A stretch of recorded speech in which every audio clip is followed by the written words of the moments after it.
वृंदावन की रात थी। चांद अपनी पूरी शीतलता के साथ यमुना के जल पर झिलमिला रहा था। हवा में केवड़े और कदम्ब के फूलों की खुशबू घुली हुई थी। सब सो चुके थे, लेकिन एक मन जाग रहा था राधा का। राधा चुपचाप अपने आंगन से निकलीं। उनके पायल की आवाज भी जैसे आज चुप रहना चाहती थी। मन में एक अजीब सी हलचल थी, जैसे कोई उन्हें पुकार रहा हो, पर आवाज सुनाई नहीं दे रही थी। उधर नंदगांव के किनारे कदम्ब के पेड़ के नीचे कृष्ण खड़े थे। हाथ में बांसुरी थी, पर आज उन्होंने उसे बजाया नहीं। उनके चेहरे पर मुस्कान थी, पर आंखों में इंतजार। राधा धीरे धीरे यमुना किनारे पहुंची।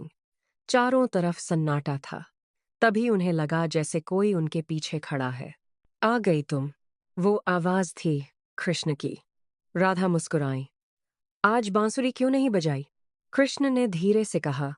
कभी कभी बिना ध्वनि के भी बुलाया जाता है, और तुम सुन लेती हो। राधा ने उनकी आंखों में देखा। तुम्हारी हर खामोशी भी एक गीत है कान्हा। दोनों कुछ देर तक चुप रहे। बस यमुना की लहरें और हवा की सरसराहट बोल रही थी। फिर कृष्ण बोले, राधे, अगर एक दिन मैं यहां न रहूं तो क्या तुम मुझे ढूंढोगी? राधा हल्के से मुस्कुराई। तुम्हें ढूंढना नहीं पड़ेगा, तुम तो हर जगह हो। पर अगर तुम सच में न मिले तो मैं खुद को ढूंढना बंद कर दूंगी। कृष्ण ने गहरी सांस ली। मैं तुम्हारे बिना अधूरा हूं, पर दुनिया हमें साथ रहने नहीं देगी। राधा ने आसमान की ओर देखा। दुनिया हमें अलग कर सकती है, लेकिन हमारे प्रेम को नहीं। हमारा प्रेम कोई कहानी नहीं, एक अनुभव है। अचानक तेज हवा चली। पेड़ों की शाखाएं हिलने लगीं।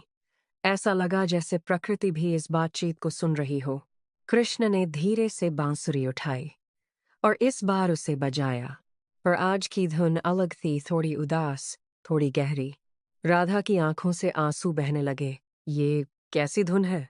कृष्ण बोले, ये वो धुन है जो तब बजेगी जब मैं यहां नहीं रहूंगा, पर तुम्हारे दिल में रहूंगा। राधा ने आंखें बंद कर लीं। उस धुन में वो सब था, मिलन, विरह, प्रेम, पीड़ा और एक अनंत वादा। धीरे धीरे रात बीतने लगी। सूरज की पहली किरण आसमान में उभरने लगी। कृष्ण ने कहा, अब मुझे जाना होगा। राधा ने कुछ नहीं कहा, बस उनका हाथ पकड़ लिया। कृष्ण ने मुस्कुराकर कहा, हम कभी अलग नहीं होंगे, क्योंकि मैं तुम्हारे अंदर हूं। और इतना कहकर वो धीरे धीरे ओझल हो गए। राधा वहीं खड़ी रही, आंखों में आंसू, पर चेहरे पर शांति, क्योंकि उन्हें पता था कृष्ण कहीं गए नहीं हैं। वो अब उनके भीतर बस गए हैं। कहानी का सार, सच्चा प्रेम साथ रहने का नाम नहीं, एक दूसरे में बस जाने का नाम है। राधा और कृष्ण का प्रेम मिलन से नहीं, विरह से अमर हुआ।